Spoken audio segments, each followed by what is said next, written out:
the nation and impactful leadership. State House correspondent Adam Sambo has the report.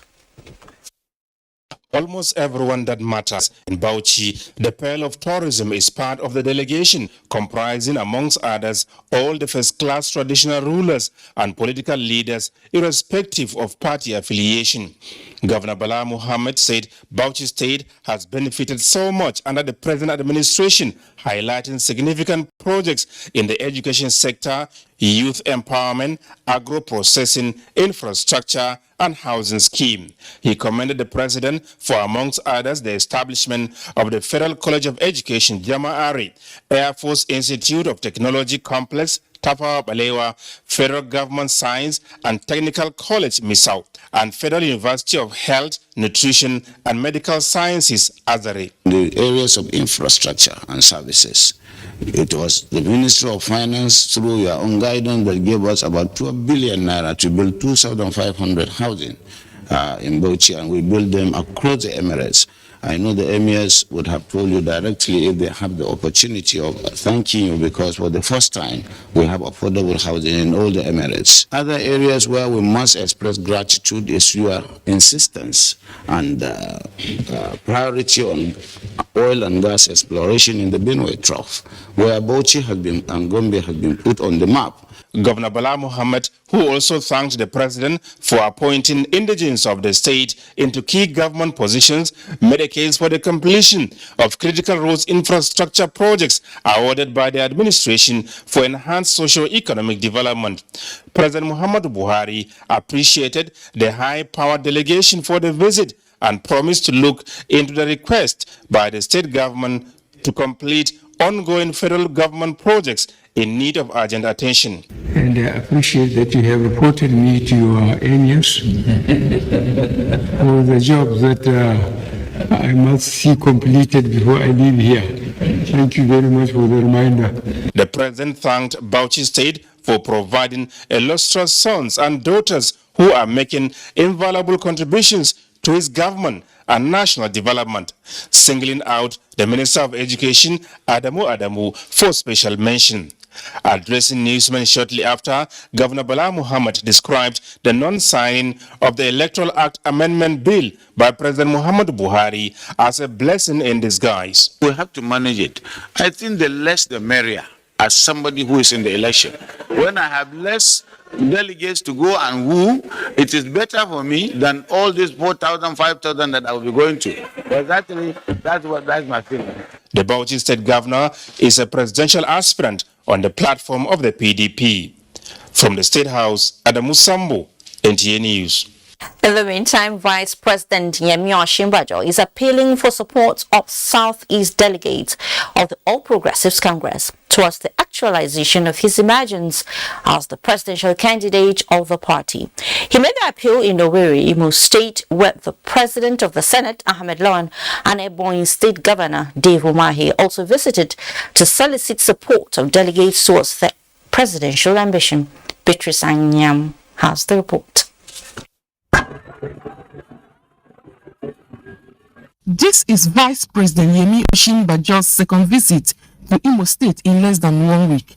The visit is to seek the support of APC delegates from Abia and Imo States ahead of the party primaries. The Vice President, who spoke to journalists after a closed-door meeting with the delegates, says the meeting offered him opportunity to convince them of his capacity and competence to take Nigeria to the desired destination.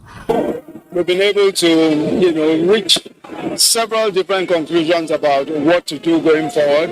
And also we've talked about party issues as well. So it's a very robust engagement and the conversations have been fantastic. Two other presidential aspirants, the Senate President Ahmed Lawan and the Ebonyi State Governor David Umahi, also visited Owerri for consultations with party delegates from the Southeast. They promised to consolidate on the achievements of President Muhammadu Buhari, improve on the security architecture, and create wealth if elected president come 2023. For me, it's a goal for progress in Nigeria, for stability in Nigeria, for prosperity around you. You need your approach. Convince our colleagues in other regions. How will be the answer? How will improve on what my father is doing? We are completely loyal to the leadership of our great party, APC. Under the command of the Emmanuel and Kisa, we are actually divided by the recommendation and action. The sensitization visit attracted stakeholders of the APC from the southeast and supporters of the presidential aspirants in Owerri. Bitrus Anya. And the wide-ranging partnership between Nigeria and Ethiopia has gained momentum and vigor as President Muhammadu Buhari played host to Prime Minister Abiy Ahmed. State House correspondent Adam Musambu reports that the Ethiopian leader is in Abuja on a 2-day visit to further energize the mechanism of cooperation between Nigeria and his country.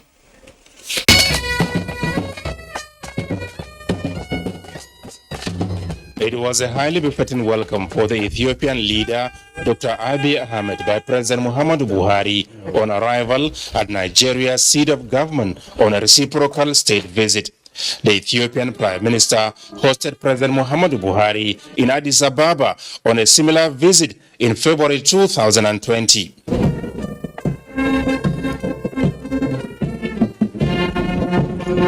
Nigeria and Ethiopia have long-standing and robust bilateral relations spanning decades, but the leadership of the two most populous countries in Africa believe that opportunities abound for expansion towards enhancing mutual progress and prosperity. And this informed the high-level one-on-one engagement between President Muhammadu Buhari and Prime Minister Abiy Ahmed, aimed at strengthening ties between the two countries as well as reinforcing cooperation in key areas of mutual interest. The Ethiopian Prime Minister, Dr. Abiy Ahmed, has always taken Nigeria as one of his pillars in Africa. And you know, Nigeria has been a country that is so strong in stabilizing democracy, in the spirit of the African brotherhood, and then seeking African solutions to African problems. They consult from time to time, and this is an icing on the cake. And you will recall a few years back, during the very difficult days that Ethiopia was experiencing with what looked like a civil war. They had elections, and at the inauguration, Mr. President was one of the very few African presidents who went. And the Ethiopian president, his prime minister, has never forgotten that, and always reiterates that that was a very decisive moment for the country going forward. And since then, there's been a push on both sides to really elevate the relationship between our two countries, to have that special relationship. Both the Foreign Affairs Minister, Geoffrey Onyema, and the Nigerian Ambassador to Ethiopia speak on the major outcome of the visit. Nigerian officials are heading to Addis Ababa in June to discuss various areas of relationship, political, economic, science and technology, mines industries. You'll be aware that Dangote has a big cement factory in Ethiopia, and Ethiopia has an expanding economy in Africa. So it's a very, very useful visit. We want to see greater trade between our two countries because there's a lot of complementarity in that area. The areas in which Ethiopia is strong, like the aviation industry, for instance, and the areas in which Nigeria is also quite strong economically. So we want to see more of that. And also the Prime Minister of Ethiopia has said he wants to see some, maybe greater Ethiopian investment also in Nigeria and greater Nigerian investment in Ethiopia. Before leaving the State House, the Ethiopian leader, Dr. Abiy Ahmed, was hosted by President Muhammadu Buhari to a presidential lunch attended by the First Lady of Nigeria, Aisha Buhari, and her Ethiopian counterpart, Zinash Tachev. Apart from being Africa's leading countries demographically, Nigeria and Ethiopia are both multi-ethnic and multi-religious countries, amongst other commonalities. From the State House, Adamu Sambu, NTA News. In a few days to the All Progressives Congress presidential primaries, more politicians have continued to endorse Chibuike Rotimi Amechi for the APC ticket. A former House of Representatives member, Patrick Obahiagbon, while speaking on Amechi's experience, urged delegates to vote wisely. Former House of Representatives member Patrick Obahiagbon says, going by track records and experience, the former Minister of Transportation, Chibuike Rotimi Amechi, is the right candidate to move the country forward. It's not just the fact that Honorable Rotimi Amechi has served in these various theaters of life. It is the fact that he has recorded humongous success. He noted that besides Amechi's vast experience in public service, his agility, strength, and bold vision stand him out. He put his hands on the plow, he led like a generalissimo, and smashed to smithereens the security bug here in River State. That is where we find ourselves just now in Nigeria. We need a man with that kind of experience. We need a man who is forged in all the departments of governance. He urged delegates to vote with their conscience and fear of God, taking into consideration the future of the country. Women are powerful agents of change, and the far-reaching benefits of diversity and parity in leadership and decision-making are increasingly recognized in all spheres. As the 2023 general election approaches, is Nigeria ready to elect a female president? Well, Ian Region will tell us all about it. Nigerian women participation in politics remains 6.7% in elective and appointive positions, which is far below global average of 22.5%. Hence, more women are strategically positioning for the 2023 general elections. Uju Kennedy Ohanenye is the only female presidential aspirant on the platform of the APC, and she says passion for humanity is her drive. Been dealing with the men, and we need a change. It's definitely obvious we need a change. So I believe that a woman will make a difference. Leaders of the Igbo and Muslim communities and other groups in Abuja say tapping the capacity and talents of women is essential to building and sustaining strong and vibrant democracy. For decades now, men have been the one ruling. Why not let's just try the women too? Women are the bedrock of this nation, and they really understand the pains. And a female president coming on board, I think there should be changes. Nigeria is more than ready for a female president. The 2023 general election presents the highest number of presidential aspirants in the history of Nigeria, with the expectation that it would address underrepresentation of women, which constitute a serious democratic deficit. In Abuja, Ian Ray, John, NTA News. Calculations and permutations are pervading the air as aspirants across political parties are fighting their way to emerge candidates in the 2023 general elections. In this report, David Irie examines the chances of the youths with reflection on the not too young to run law. Statistics released by the Independent National Electoral Commission, INEC, has shown that out of the 16.1 million registration requests received so far in the ongoing voter registration exercise, 9.8 million are from youths between ages 18 and 34. Over 4 million of the 5.8 million who have successfully completed their registration as at 16th May 2022 are also of the age bracket, in addition to the old register, which is also dominated by youths. By implication, the youths can sponsor a candidate and win the election, even without the support of the older ones. In this country, we've had people who are 26 sit in state houses of assemblies. Whilst the figure is very small, but we can increase it. And we're able to achieve that because political parties actually give them the nomination tickets. To tell young people, to remind us who we are and the power of our numbers, and to let us realize that we have a lot to add to this country if we can just do right and come together, uniting to make a difference.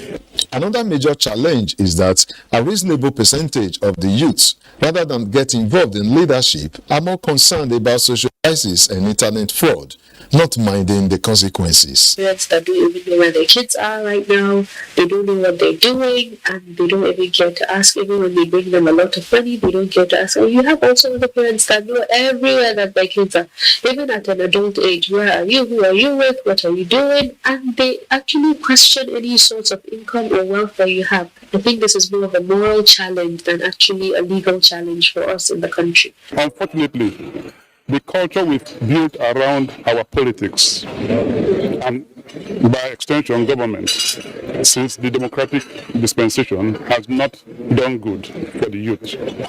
Despite the challenges in getting nominated in the dominant political parties, the advocates of the Not Too Young to Run law believe a lot has been achieved. The Not Too Young to Run bill created an enabling environment. That does not mean you will have youth win election. No. What it means is it will have you to be able to compete. A lot of youth will compete with the older generation. It is still the electorate that will decide. As various civil society groups continue the campaign for more youth participation in governance, the outcome of the 2023 general election, they say, will be a testimonial to the success they have achieved. In Abuja, David Ire, NTA News. Still talking politics, the People's Democratic Party this Wednesday began the conduct of its governorship primaries in some states to pick candidates for next year's general elections. As some results of the primaries began to filter out, the party and indeed most Nigerians received a jolt as former governor of Anambra State and frontline presidential aspirant Peter Obi announced his withdrawal from the race and went ahead to dump the party. Timothy Yusuf tells us more. Director General of Obi Campaign Organization, Dr. Doyo Kupe, speaking to newsmen at the PDP National Headquarters in Abuja, announced Mr. Peter Obi's resignation in a letter titled Resignation from PDP and Withdrawal from the Presidential Contest, addressed to the PDP National Chairman and dated May 24, 2022. The letter attributed his decision to recent developments within the PDP, which made it practically impossible to continue participating and making constructive contributions. In actual fact, the resignation letter had already been written to his world chairman as far back as 20th of this month. The national chairman, by this letter, is just being informed and being updated on development. You recall that consistently, former Governor Peter Obi has repeatedly stated that he is not desperate to be president, but he is desperate to cause a change, to cause a redirection, to change the way the government of Nigeria is being run.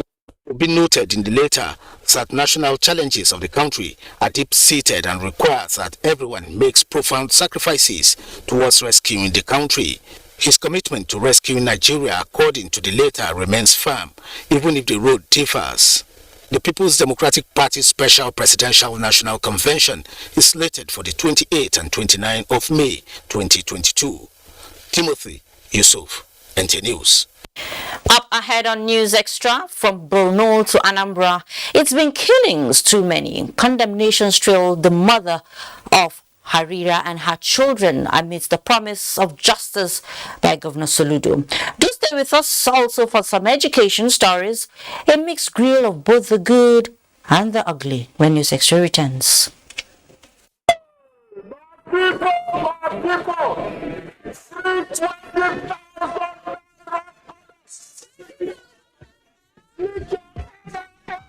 With your blood, you will receive 20,000 naira. It's simple, sir. Just call 109 or dial star 109.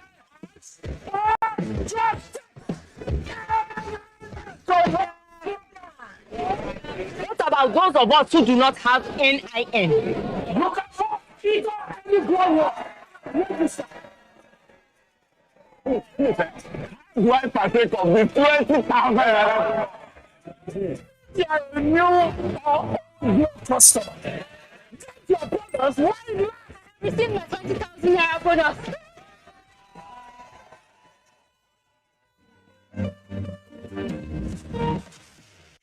All I do is win. I wake up, I win. I close my eyes, and I win.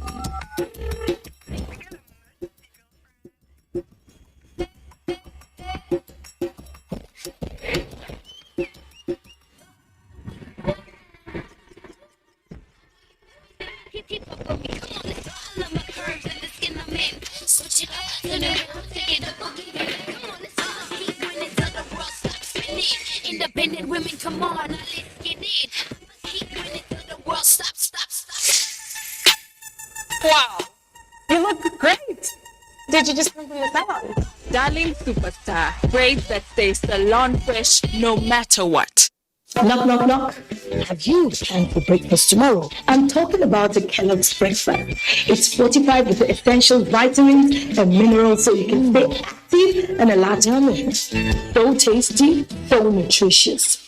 You are cordially invited to the launch and public presentation of the book titled Political Party Governance by Honorable Dr. Mohammed Wakil, former Minister of State Power. Special guest of honor, Dr. Goodluck Ebele Jonathan, former President. Chairman, Senator Ahmed Lawan. Guest of honor, Professor Babagana Zulum, Father of the Day. Honorable Mr. Justice Salisu Modibo Alpha Belgore. Book reviewer, Professor Nuhu Yakub. Guest speaker, Senator Kashim Shatima. Chief host, Professor Abubakar Suleiman. Date 26th May 2022. Time 10 a.m. to 12 noon prompt. Venue, NAF Conference Center, Kado, Abuja. Organizing committee, announcer. Hello everyone. Hope you people have linked your NIN. Don't be like my son Oshegun, who had to wait for his land to be disconnected. Yes, so mommy, but I am now reconnected. Yes. I went to Airtel shop, enrolled for my NIN, and re-registered my line. Simple and short, no stress. It didn't end there. Airtel rewarded me with a November bonus of 20,000 naira free airtime and data to access all my social media accounts. If you already have NIN, all you need to do is dial *121# or visit the Airtel website to get link out. Get on it. Airtel, the smartphone network.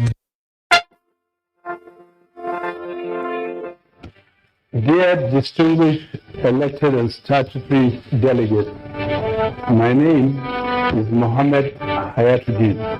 As an accomplished banker, a seasoned economist, and a turnaround manager, and a technocrat of competence and distinction, I come prepared and equipped to offer optimal solutions to the nation's multidimensional and multifaceted problems.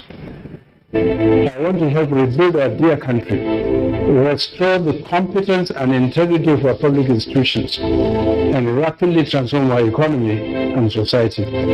I possess impeccable pedigree, as well as latent and specific ability to hit the ground running. I have the depth and the breadth of knowledge and the sophisticated worldview to unleash a new era of prosperity, peace, and stability. It's time to take Nigeria back, and together we can. My name, Mohammed Hayatuddin.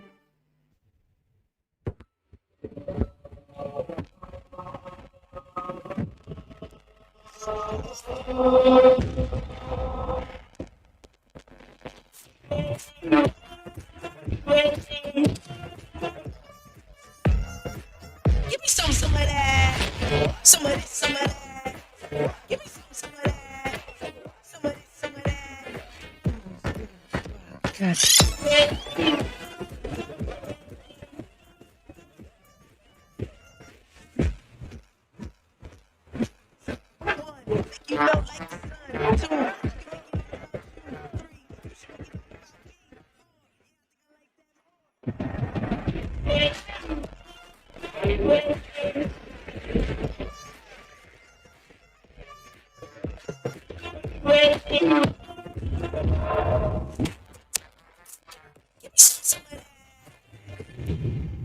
My son has always dreamt of being in the spotlight. That's why I give him Born Vita for everyday vitality that gives him the strength to pursue his dreams. Born Vita, strength to dream. Great to have you back on News Extra.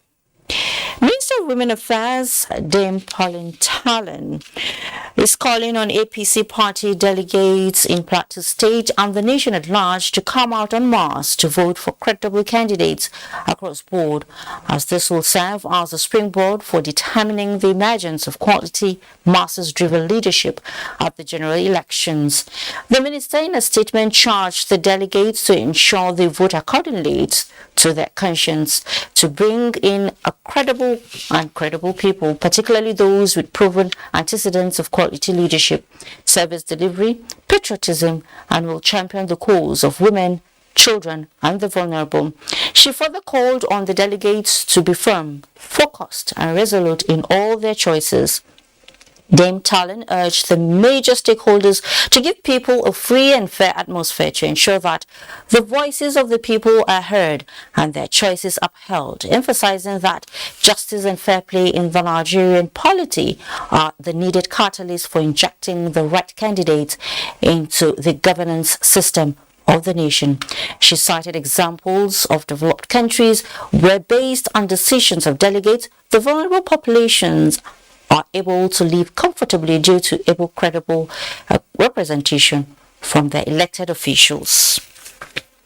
And let's talk education now. Stakeholders in the education sector are advocating enhanced and sustained electronic teaching and learning method, especially for tertiary institutions, as exemplified during the COVID-19 era, to meet up with global best practices.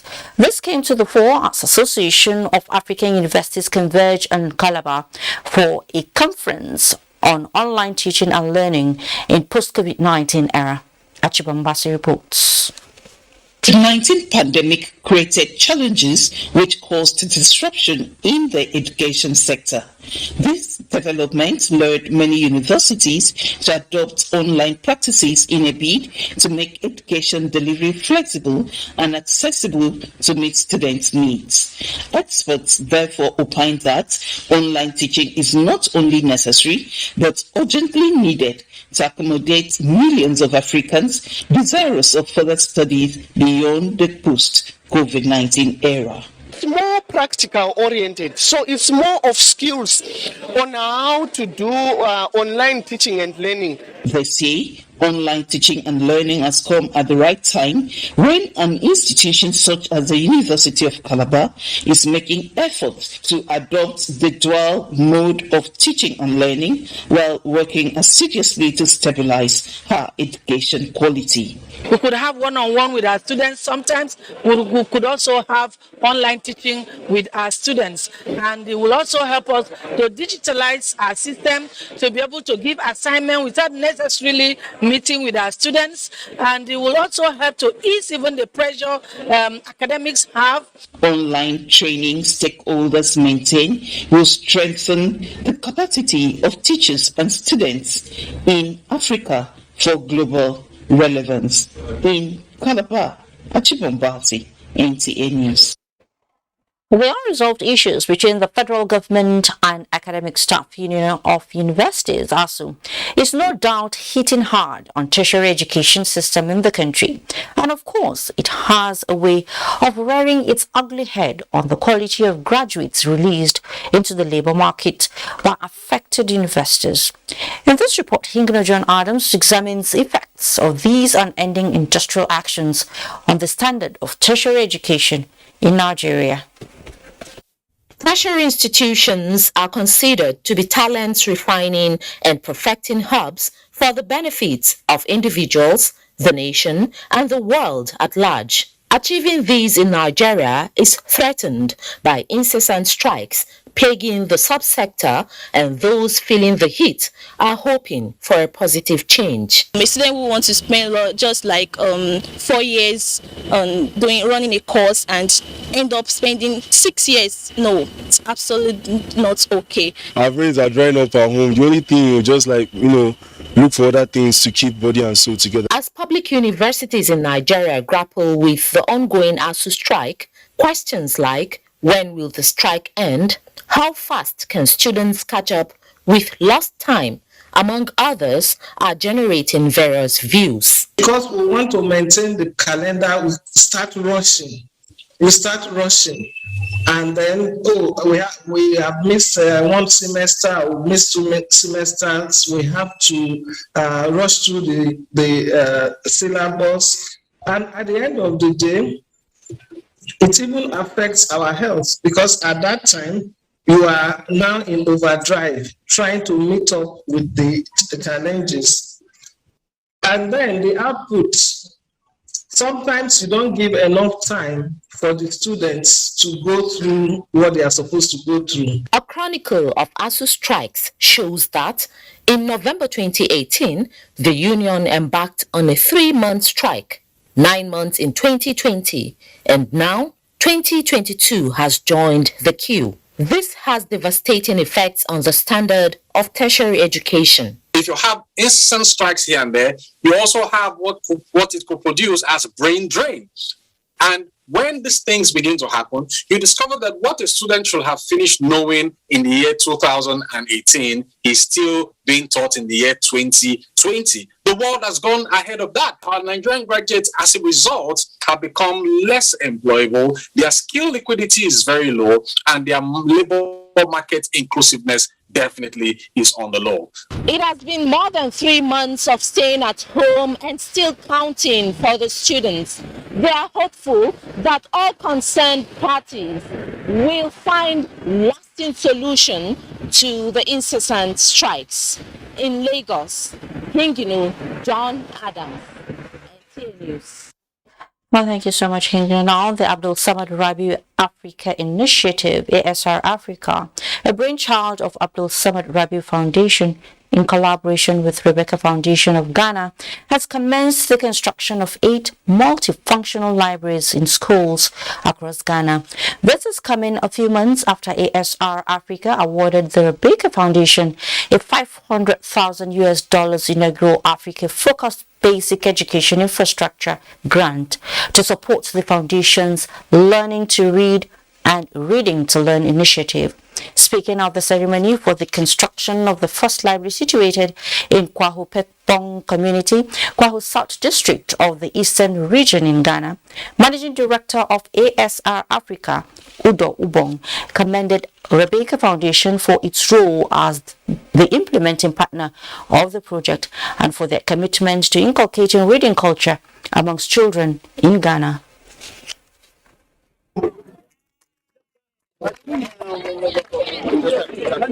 The Abdul Samad Rabiu Initiative for Africa is a $100 million grant fund focused on education, health, and social development. This is the brainchild of Alhaji Abdul Samad Rabiu. 50 million of this fund annually is going to be dedicated to development within Nigeria, and he graciously granted 50 million of this fund to the African continent. Koso Newman, Director of Operations for the Office of the First Lady of Ghana, was full of appreciation to the Abdul Samad Rabiu Foundation for the gesture. On behalf of the First Lady and the Rebecca Foundation, we thank you for being here with us today. It is a real honor and privilege to be here for the sword cutting ceremony of this school library project. Odo assured of additional construction of the other libraries to commence over the next few weeks in other communities across Ghana. In another story, the Nigerian Ports Authority (NPA) has reactivated its dockyard training school as part of its continuing quest to create a globally competitive port eco-space that will attract vessels traffic.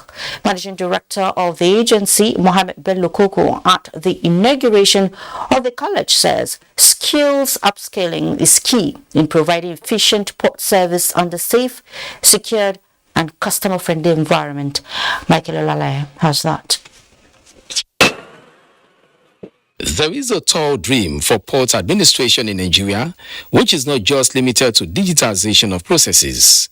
It is about creating a one-stop shop for cargoes globally, and the inauguration of this training school will set the pace for the actualization.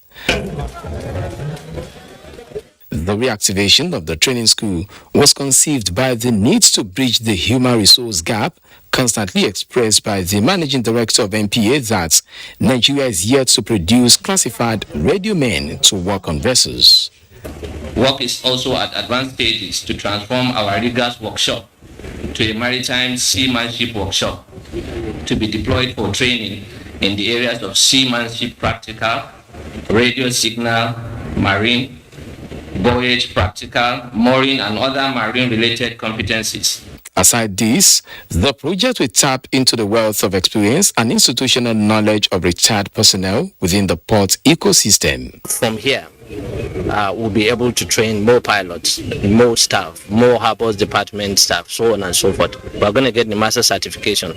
And then we believe by the time we do that, we will be more efficient, we'll reduce the cost of doing business in Nigeria. There are plans to partner reputable maritime institutions like the World Maritime University, the Nigerian Navy Hydrographic Department, and the Nigerian Institute for Marine and Oceanography Research in the area of curriculum development and capacity building. We'll be ready to collaborate with you, either in the area of diploma program or master's program, so that we'll be able to get the best use of this facility. This school meets all what it takes for the international training standard. All we need to do is to ensure that we get the prerequisite qualified trainers that can deliver such training. The bigger picture here is that Nigeria will, through this training school, inject academic researches and intellectual discussions to its quest of unlocking the potential in the blue economy for prosperity. The blue economy were to rise to its potential, the unemployment levels in our country would be totally run to zero. On full capacity, the training center can accommodate 380 trainees as it consists of a lecture theater with seating capacity of 73, a large hall with seat capacity of 112, and simulation center among other world-class facilities. In Lagos, Michael Olale, NT News. Strengthening the anti-corruption units and MDAs in the country will go a long way in quelling corrupt activities and tendencies in every strata of the society. Corps Marshal Federal Road Safety Corps Boboe Oyeyemi reiterated this at the FRSC-ICPC joint training on anti-corruption at the Office of the Independent Corrupt Practices and Other Related Offences Commission headquarters in Abuja. Oyeyemi Ajayi has the details. A meeting of two different law enforcement agencies, the FRSC and the ICPC. Though their jobs clearly well spelled out, the meeting point for them is plans to strengthen the fight against corruption within their own systems. They are also contemplating mainstreaming the fight across board. They just want to be left in peace. For ICPC, the emphasis is to deal with what it calls small or retail corruption before it degenerates. On its part, the FRSC aspires to deploy technology in the fight. Retail corruption affects the daily livelihoods of citizens, and if it can be controlled and ultimately significantly diminished, it improves not just the experience of citizens with governance, okay? It helps to make governance, even for the leaders, easier. When it comes to security, when it comes to intelligence, you must be ahead of the bad eggs so that you can catch them. And with the deployment of technology now, I think we sustain this very well. And this will bring down the costs of operations. A joint collaboration with ICPC and DSS led to the arrest of about 125 of our personnel. Fundamentally, both agencies acknowledged inadequate funding of law enforcement activities. Regardless, they urged MDAs to carry out internal cleansing within their organizations to discourage fraudulent activities. This, they say, should also be in addition to collaboration and data sharing among law enforcement agencies. In Abuja, Oyeyemi Ajayi, NTA News. Anambra State Governor Professor Chukwuma Soludo has condoled with the families of the pregnant woman killed alongside her children by some yet-to-be-identified gunmen in the state. The governor, in a live broadcast to the people of the state, condemned the killing, saying the act is unacceptable and promised to fish out perpetrators to face the full wrath of the law. Ndemkalu reports.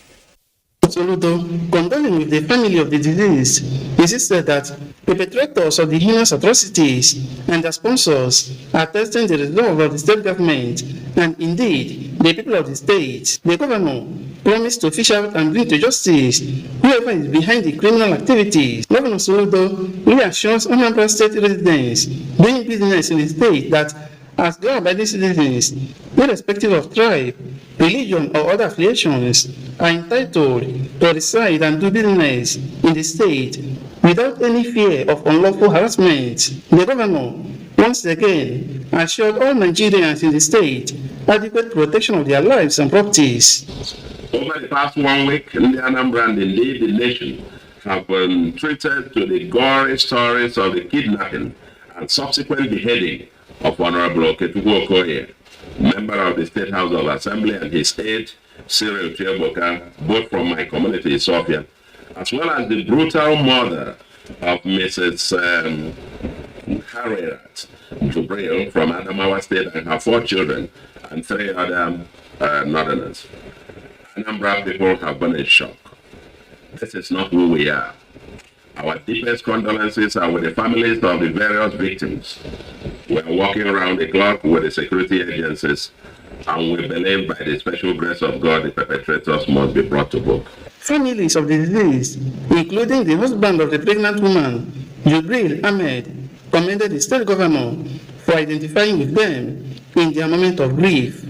Take our message back to the governor that we are happy with him. And we pray all these things will stop in Anambra State. Only in Anambra State, the whole nation. But we are ready to work with people to make sure that there's peace everywhere. And this message that you have brought, we can take it to the length and breadth of the north. The deceased persons, including a pregnant woman and her 4 children, have since been buried in Anambra State. In Oka, Ndemkalo, NTA News.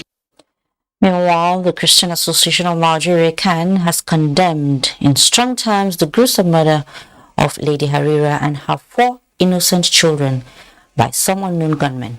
In a statement, the association demands for justice and urges security agencies to fish out those responsible for the wicked act in order to stop the senseless killings in the country.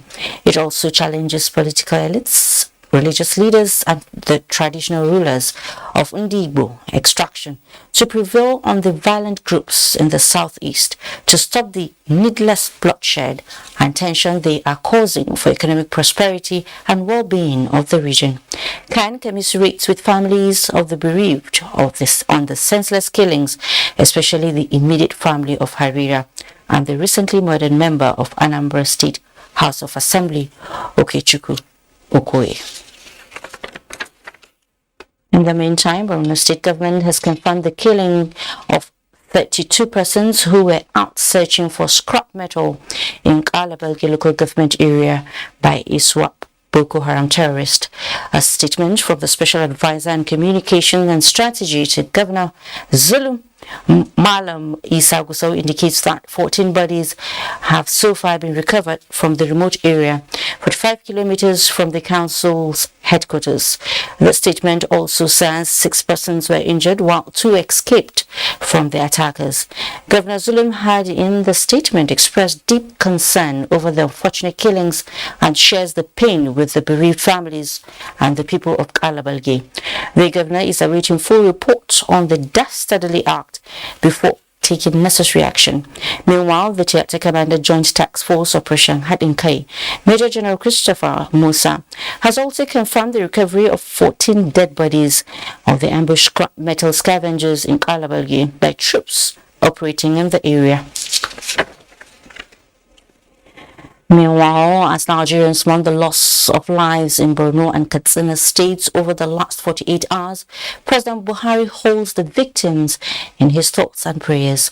A statement from the presidency says, now more than ever, Nigerians must come together in proud defiance of those who would seek through terror and violence to divide the country along religious, political or ethnic lines.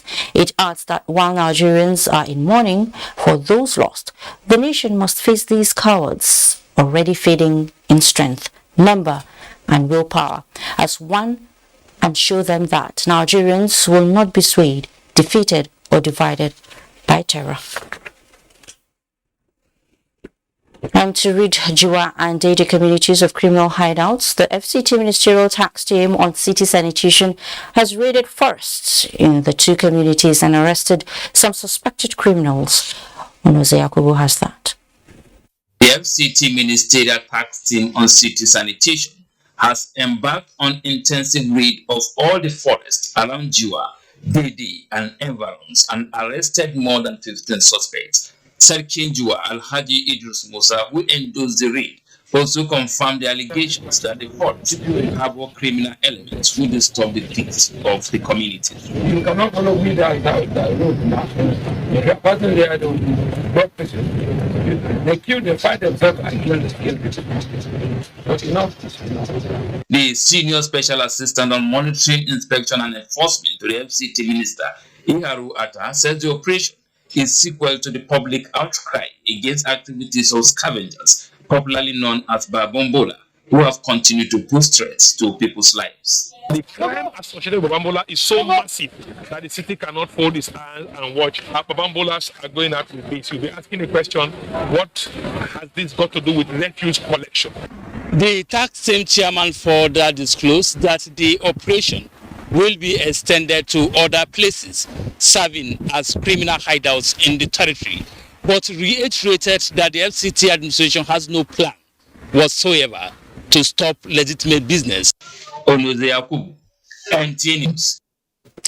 Well, thank you so much, Onoze Yakubu, for that report. Now, in the next segment of News Extra, it is different strokes for different folks. So for that, we take you to the world of farmers in some parts of the country. The markets are also in focus. And if I were you, I would not miss out on the interesting details for any reason. So just hang in there as News Extra returns in just a moment. It's often said that what a man can do, a woman can do better. And true to the words of this age-long quote, the Honorable Minister Sadiya Umar Farouk has proven to be more than capable of manning this ship. With fire in her eyes and determination in her mind, she rolled her sleeves and got to work. NSIP, the National Social Investment Program, is a program conceptualized by President Muhammadu Buhari's administration to provide safety nets to address the immediate and long-term socio-economic challenges faced by the poor and vulnerable in Nigeria. The program, which is contributing to President Muhammadu Buhari's vision of lifting 100 million Nigerians out of poverty in 10 years, has been the motherboard through which the minister has impacted the women, men, and children of Nigeria. Sadiya Umar Farouk, a woman who has defied odds and risen to the peak of her career, has blazed a trail for younger women to follow and has, through her work and position, ensured that women and children are beneficiaries of all the humanitarian interventions and social investment programs of the ministry. In the last few months, the National Broadcasting Commission has displayed human face in relating with broadcasting stations indebted to it. Considering the non-responsiveness of the licensees involved, it has become imperative to remind all broadcasters operating in Nigeria of the provisions of the Nigeria Broadcasting Code designed to provide an efficient, professional and comprehensive guide to the stations based on national objectives and aspirations. In view of this, the National Broadcasting Commission wishes to put on notice that licensees who are indebted to the Commission whose names have been published have 2 weeks to liquidate such debt or consider the licenses revoked. Their frequencies will also be reassigned to other needy users. Those who failed to pay for their provisional licenses after 2 years of acquisition should also consider the licenses revoked. Those who are granted provisional approvals recently should redeem their financial obligations to the Commission immediately or have such approvals withdrawn. Nonetheless, the Commission in the past has been extremely magnanimous to grant discount to enable stations meet up this critical statutory requirement, and most especially allow newly licensed stations find their footings in the industry. Note that any broadcasting station which fails to respond to this notice will be treated as an illegal station henceforth and considered as economic saboteurs. Balarabe Shehu Ilela, Director General, announcer.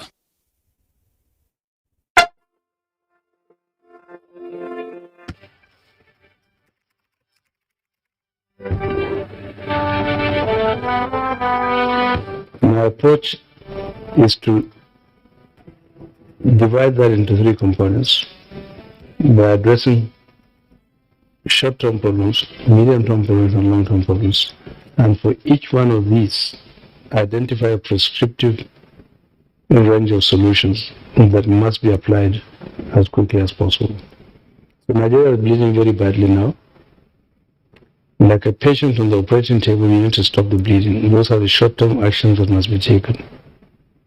The medium-term actions that need to be taken are to then begin rebuilding the country by eradicating poverty as much as possible, by reducing unemployment to the barest minimum, by getting our children back to school, by solving the problems of the youth and dealing with many of our gender issues, by pushing back, rolling back the frontiers of terrorism so that you are able to deal with this problem.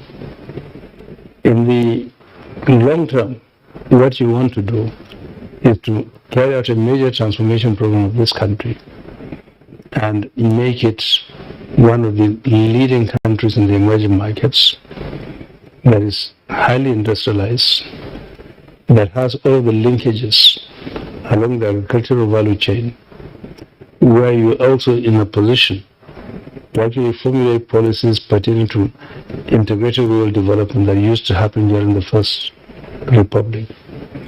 That you are going to make this economy export driven, that you look after the welfare of people who are weak and the downtrodden in our society, that you are able to put this country on the global map so that Nigeria can be respected around the world for the strength and resilience of its economy, for our heritage, our culture. Life is a journey, they say. And the best journeys are never traveled alone. Whether it's starting that financial journey and needing stability, or needing the right direction for sound investments, at ARM, we are there for you through every phase of your life, even making the transfer of your wealth and assets totally seamless. And when you're ready to explore life after work, ARM doesn't just show you the way, we are right there with you. Come! Let's face tomorrow together! ARM, invested in your tomorrow.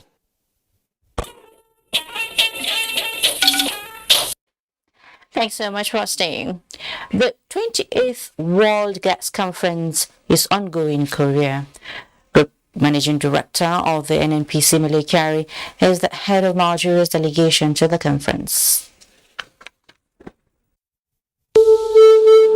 We are here at the Nigerian Pavilion.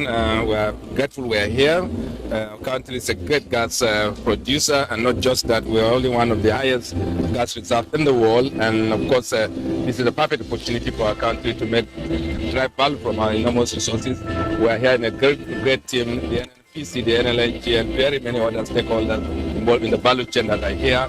Our contracting community, our business partners, and everybody is here to see how we can take advantage of this opportunity. And we're happy to have all of them, and we're happy our ambassador is here to receive all of us. And of course, ultimately, Nigeria will drive value from the enormous gas resources that we have. And we're happy we are here and we'll present this country. I will be at the plenary to speak about our gas resources, to speak about what advantage we can take as a country, and ultimately bring in prosperity to our country. Thank you very much, JMD, and thank you very much the whole delegation. I am very happy to see you here You're making me proud as a Nigerian representative here. To make Nigeria proud, and as GMD mentioned, we're really happy to see Nigeria becoming a major player in the global gas community. I pray that we'll derive the best of value out of this conference to make our country. Nice, I must say. Now let's talk business as Nigeria-Israel Business Forum explore areas of mutual cooperation as NGX Capital Market reversed losses to close Wednesday trading session on a bullish note. And Musa Bakar is here with details on business news. Musa, take it away. Thank you, Fatima. Nigerian business community is strengthening partnership with Israel to revive the implementation of a trade deal signed between the two countries for mutual benefits. This was made known at the instance of the new Israeli ambassador to Nigeria, Michael Freeman. The Nigeria-Israeli Business Forum pledged to work together in the areas of improving standard of Nigerian goods, technology and innovation, as well as agriculture and education. What is not going to do in our business, I don't need to tell you. You know. But like I always say, enabling environment is what an average Nigerian is doing. Wherever you do what? Water, you can use less land, you can use less fertilizer in order to produce greater crops. If we know that the cost of fertilizer and the cost of these things are rising, we know that food scarcity is going to become start to be a problem. Nigeria's economy is on the path to recovery despite the impact of COVID-19 and the most recent Russia-Ukraine war. The just sworn-in statistician general of the Federation, Semiu Adeyemi Adeniran, says Nigeria's gross domestic product GDP for the first quarter 2022, which stands at 3.11%, is remarkable and would likely surpass the 3.14% predicted by the International Monetary Fund (IMF) for 2022 at the end of the year if the trend is sustained. As a matter of urgency, we will accelerate our ongoing work with the World Bank in revising our methodology for producing labor force statistics in Nigeria. This is very important as it will ensure that we move to a system where we generate on a sustainable basis. World Trade Organization Chief Ngozi Okonjo-Iweala is advocating for support for low-income countries to produce more grains to address food crisis and global food shortages. She said this at the ongoing World Economic Forum in Davos, Switzerland. And we must find solutions. Of course, if the war stopped, that would be the quickest and best solution for everyone. But absent that, if we had corridors open on the Black Sea to evacuate some of Ukrainian grain, that would... Now a quick look at the capital market. Trading advanced this Wednesday for the first time this week on the Nigerian equities market as the NGX all-share index appreciated by 1.24% to close at 52,591.41 basis points. Market capitalization increased to 28.352 trillion naira. Investors exchanged 382.4 million shares valued at 4.233 billion naira in 5,922 deals. Well, that concludes business news. Fatima, it's over to you now. Thank you so much, Musa, for the package. Now, the Association of Public Procurement Practitioners of Nigeria, APON, has inaugurated its Central Working Committee for the forthcoming 2022 annual conference and induction ceremony of the association in Abuja. Kenneth Narim reports that the national president of APON, Kaniko, urged the committee members to make transparency and accountability their watchword. The Association of Public Procurement Practitioners of Nigeria, APON, is an umbrella body for all professional procurement officers in Nigeria. The association is getting set for its annual conference and induction ceremony coming up later in the year. The steering committee members for the event were selected across board and drafted into subcommittees, and their task is specific. is going to be one of the biggest programs we have ever held. I'm appealing to each and every member seated here to please take this assignment seriously. Let it be part of your program to have a roadshow to create awareness, to continue to sustain transparency, accountability in public procurement process. Let's put in our best to contribute our quota to national development.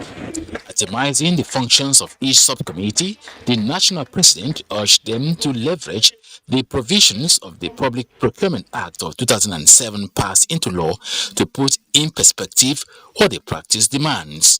We are going to raise awareness for people to be aware and the consequences and the benefits to Nigeria if the provisions of that act is adhered to.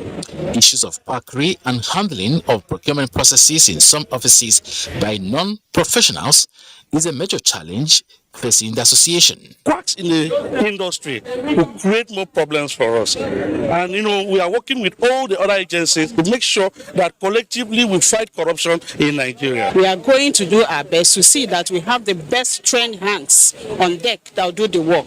EPON is also optimistic on the success of the program, as its major challenges and other issues will be mainstreamed. Kenneth Nanim, NTA News. Another story, United Nations 7th Global Platform on Disaster Risk Reduction has officially opened in Bali, Indonesia, to bring the world back on track in implementing the Sendai framework with the theme From Risk to Resilience to Sustainable Development for All in a COVID-19 transformed world. Orenge Fineface reports. Session of Global Platform for Disaster Risk Reduction in 2022 is officially open. This traditional call to action marks the official opening of the United Nations 7th Global Platform for Disaster Risk Reduction, hosted in Bali, Indonesia. The opening session reflects on the fact that despite the progress made so far in achieving a downward trajectory in disaster-related deaths, disaster risk is proliferating, pointing to an urgent need to significantly accelerate action to implement the Sendai framework. Together, through solidarity and partnerships, we can tackle the common risks that threaten us. Let us leave no one behind and emerge stronger and more resilient. United Nations Deputy Secretary General Amina Mohammed expects world leaders to invest in stronger data capabilities and focus on the least developed nations, including most vulnerable groups like women and persons living with disabilities in disaster risk reduction programs. We need to think resilience, account for the real cost of disasters, and incentivize risk reduction to stop the spiral of disaster losses. We also need to factor disaster risk reduction into our financial frameworks. Resilience must be our mantra. Every new building, every new social program, every budget, and every initiative must be designed and executed in the way that reduces risk.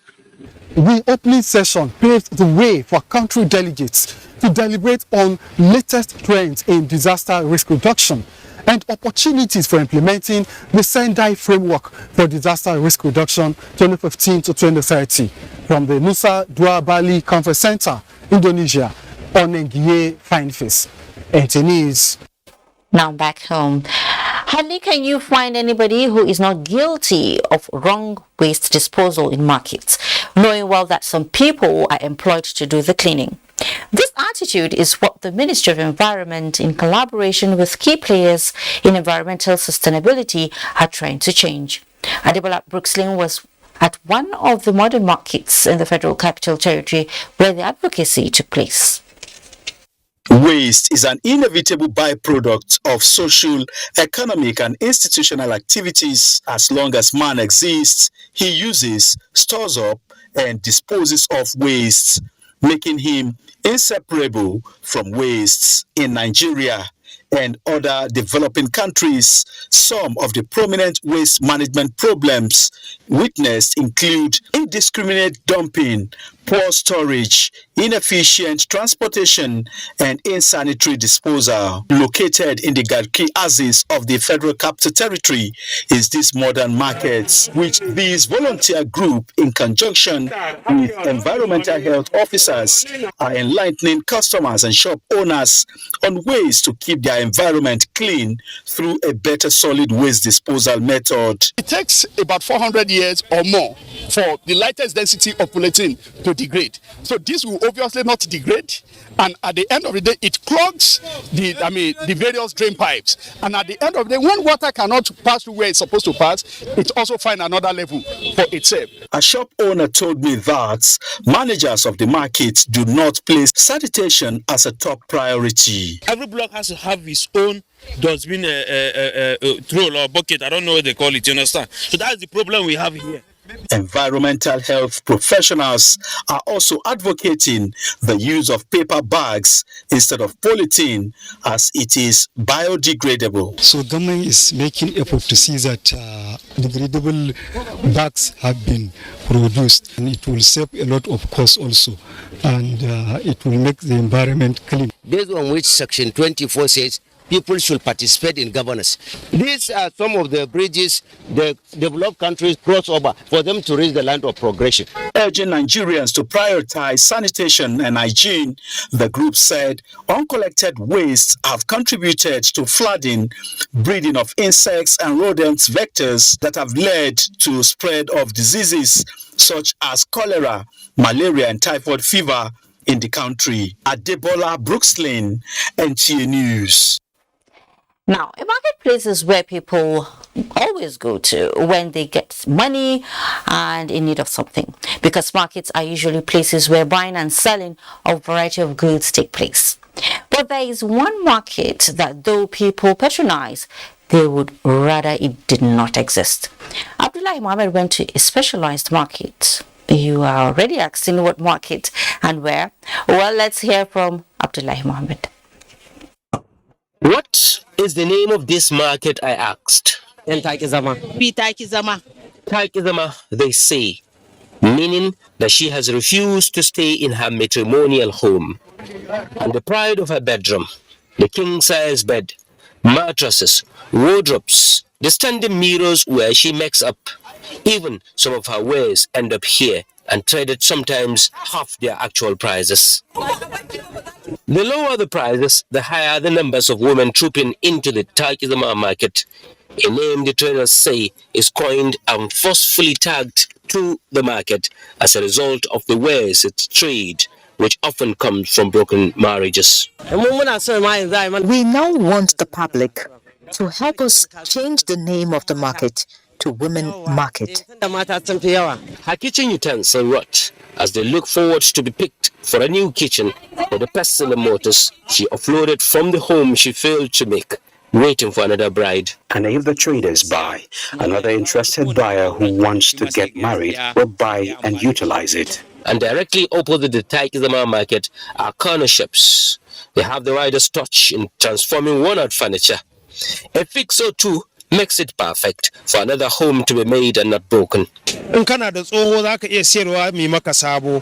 you have an old one, you can sell to us, so we can make a new one for you. If you need a new one, we sell it to you. If you want to marry out your daughter, we have the cheapest option. If a woman is divorced, she brings her items and sells. That is why our market is blessed. Back to the Taikizama market, jubilations, pips and poses to the cameras. And in the midst of the market, women, an imitation of their likes, doing his own thing. The woman of Taikizama market prefers the name Kasuar Mata, meaning the women market, or line the tower in the street of the aged. Whatever you call it won't change the fact that most of the wares traded here are from a failed marriage. Just like the man who sells coffin, he doesn't pray for people to die. So also traders in this market, they don't pray for marriages to break.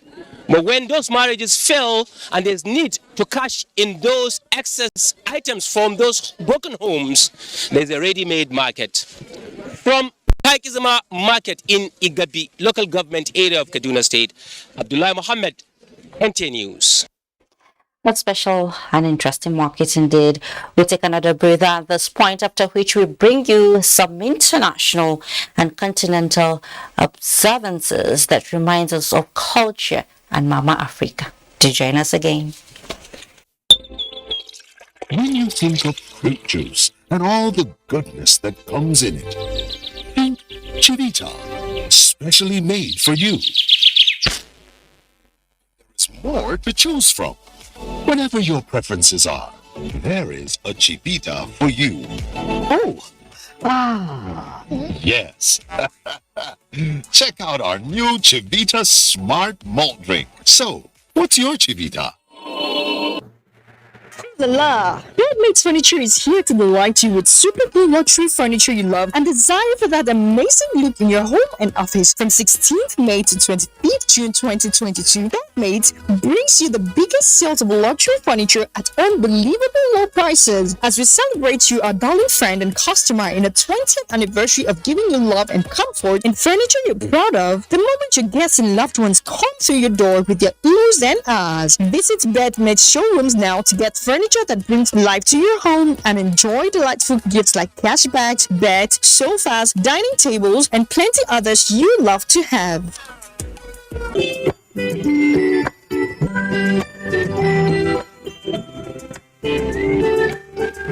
Find the strength I need every time that I look into your eyes. I know they worry, cause I know say you there by my side. No matter what I do, you love me unconditionally. You show up, you love me every day. No matter what I show you, you show me love. You show me, no matter what I show you, you show me love. You show me, no matter what I show you, you show me love.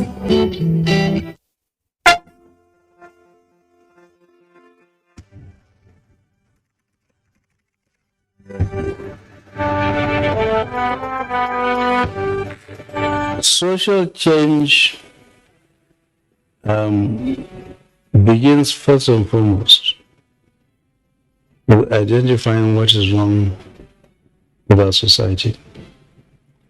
Once upon a time, Nigeria was a decent and honorable society, devoid of many of the vices that we see today. There is no society or no country that can actually hope to make progress without ensuring that its ethos, its norms, its values are second to none. Today, the country is in social decay, and you cannot reasonably expect this country to be developed if the president of the country, whoever takes power, I expect to be the one in 2023, that you do not actually begin by rebuilding the social fabric of the society to make this country one that observes rules, that is decent, that has respect for elders, that we are God-fearing, not in terms of just going through the rituals of praying, but truly and sincerely in the heart of our hearts and in our soul, that we fear God, that we follow the teachings of the scriptures, whether this is the Bible or the Quran, that we practice the habit of good neighborliness, that we are able to eliminate fraud and drugs and other vices from the fabric of our society. Now, countries like Rwanda and Ghana came back from the brink fairly quickly and were able to redevelop their country simply because they were able to rebuild their social and cultural institutions. So that is the first thing, if you like the foundation of a building. Without that, you really don't have anything. So character is everything. The social engineering begins with that. You can then layer other things on top of that to begin to then educate people and have social influencers who are actually the ambassadors in propagating that kind of social change. My name, Mohammed Hayat. Welcome back. 26th of May every year has been set aside by the United Nations to mark World Culture Day. To this end, Big the City in Niger State has set the city center of Abuja agog with a roadshow to create more awareness on the importance of promoting and celebrating culture in diverse forms. Omenka Amarachuku witnessed the roadshow pop and now reports. Every human society is usually made of people of diverse culture. For any meaningful development to take place, the people must live in harmony. World Day of Culture is therefore focusing attention on promoting national unity and security through culture. Bida, being the first city in Nigeria to be accepted as a member of UNESCO Creative Cities Network, designated as UNESCO Creative City of Craft, believes the preservation of the country's rich cultural heritage is key to developing innovations in the field of arts. Bida has preserved some outstanding heritage, and it has, most of the heritage of Bida have an outstanding value, universal outstanding value. And what that means is that there are some certain ancient techniques of craft production which Bida has preserved from 11th century and is still practicing today. Our forefathers have always used culture, okay, to engender peace, to develop relationships, and to bring about security. Chairman, Council of Traditional Rulers, Niger State, Dr. Yahya Abubakar says cultural industry, if well harnessed, will attract more direct foreign investors to Nigeria. And this one that we are actually showcasing today manifested because of our sort of zeal and enthusiasm to maintain our cultures. That's why when a team came to Bida, they went around all the places of arts and culture, and they saw so many items, like this, even the glass work. They went around the world to see the modus operandi, how one can make something out of glass. The event is being organized by the Federal Ministry of Information and Culture in collaboration with UNESCO. Omeka Marchuku, NTA News. Our culture, our pride. Beautiful Nigerian culture must say our African leaders across the continent. This Wednesday marked this year's Africa Day with the theme strengthening resilience in nutrition and food security on the African continent. Musa Ali takes a look at the celebration and efforts to ensure food security on the continent. May 25 remains an important day for Africans. It is a day the Organization of African Unity, OAU, now African Union, was founded in 1963. The day provides an opportunity for leaders to review and identify socio-economic successes and challenges based on the African Union agenda. Nutrition and food security is the focus of the celebration this year. This is based on the report indicating that the continent is facing a major food security threat as a result of environmental factors, conflicts, and war. Climate change is simply short-changing African economies. Africa suffers $7 to $15 billion per year in losses to climate change, which are projected to rise to $40 billion per year by 2030. The war in Ukraine and subsequent sanctions against Russia has also triggered food price instability on the continent. The price of wheat, maize, cooking oil, as well as fertilizer have soared across the continent since the beginning of the Russian-Ukraine war. Price increases of up to 30% for staple foods threaten people in countries across Africa and the Middle East, including Cameroon, Libya, Somalia, Sudan, and Yemen.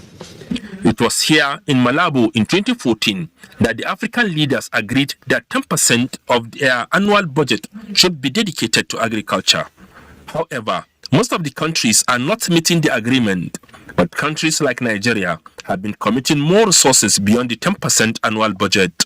This is an administration that has taken agriculture as one of the precursors of any economic development in the world. No country can be self-sufficient without good agricultural base. Nigeria is today ahead of other countries and self-sufficient in tubers, maize, rice, guinea corn, and vegetables. Musa Aliyu, NTA News.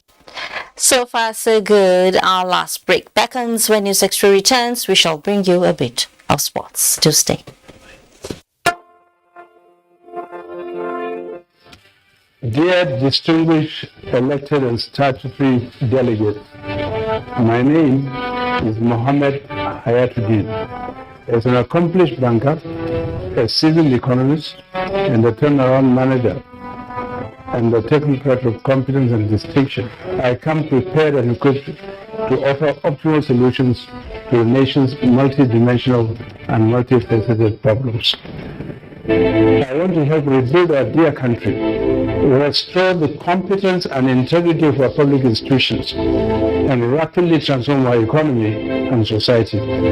I possess impeccable pedigree, as well as latent and specific ability to hit the ground running. I have the depth and the breadth of knowledge and the sophisticated worldview to unleash a new era of prosperity, peace, and stability.